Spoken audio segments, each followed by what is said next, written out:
The last 20 seconds of this film will alter your perspective on on-set gossip, so don't click away. The rumor you've seen in headlines and comments has a true narrative behind it. Today, we want to know what Brad Pitt's gross habit caused everyone on set to speak. We'll trace the trail from a co-star set narrative to late-night jokes to how the internet transformed a short tip into an enduring legend. So stick with me through to the end. The hook is right here. Brad didn't always have time to take a shower in between takes during a lengthy shoot years ago that had hot lights and strict turnaround times. Eli Roth, his co-star, claimed that when time was of the essence, Brad disclosed a quick fix, using baby wipes beneath his arms to freshen up. It's straightforward, unpretentious, and yes, a touch ooh if you imagine a war movie set with long hours. People still talk about that little hint. It began as a helpful remark between actors, and it evolved into the well-known gross habit that endures to this day. Did anyone actually notice? Then, the story kept coming up. Brad's baby wipe move became part of his mythology as people began to joke that he could go for a long time without taking a shower.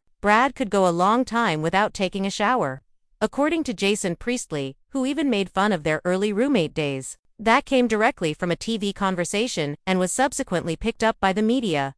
Thus, it wasn't from a dubious source. When life was hectic, the picture of a celebrity who occasionally preferred wipes over water lingered in your mind. Then the jokes became popular. Zach Galifianakis made fun of Brad's not showering concept on Between Two Ferns.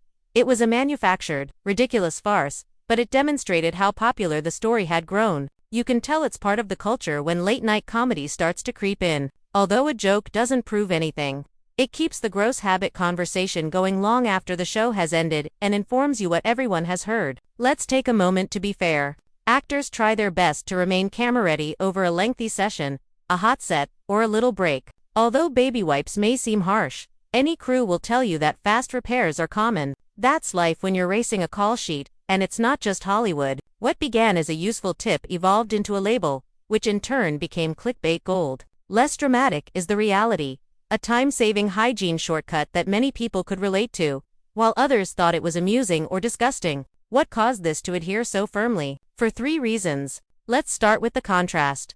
A polished star with a practical repair. The second is a vivid image that your brain cannot ignore: wipes in place of a shower. Third, the plot is kept interesting by using the same witnesses and gags repeatedly. Every subsequent retelling of a narrative sounds like evidence once it feels true.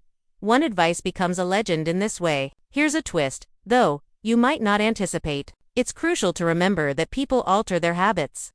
As some people who met Brad later on remarked, he smelled amazing at events. A person is not permanently bound by a story from a certain era. Real life moves on. Internet memory is long. For this reason, it's helpful to distinguish a humorous set story from a permanent label. Was this, therefore, the gross habit that was discussed by everyone? Yes, the one that keeps coming up is the baby wipe repair. It's not a scandal, nor is it surprising or harsh. It is a human. If nothing else, it demonstrates how quickly a minor behind-the-scenes item can become a major news story. It also demonstrates the importance of always asking, who stated this first and where did it originate? In this instance, the quote is recorded, the source is obvious, and the laughter is open to the public. Here's your fast takeaway if you stayed until the end, which I hope you did. 1. Brad offered a time-saving wipe technique on set that was actually the gross habit. 2. Stories and jokes from friends and comedians kept it lively. 3. The act itself became less of a legend thanks to the internet. You'll be aware of the straightforward, authentic tale behind that headline the next time you see it. I appreciate you staying until the very end. Tell me in the comments if you think the baby wipe method is clever, disgusting, or just a typical way to deal with hectic work. If the rumor has been dispelled, hit like, share with a buddy who enjoys movie sets, and subscribe for more straightforward, unflappable analyses of the stories that everyone debates over.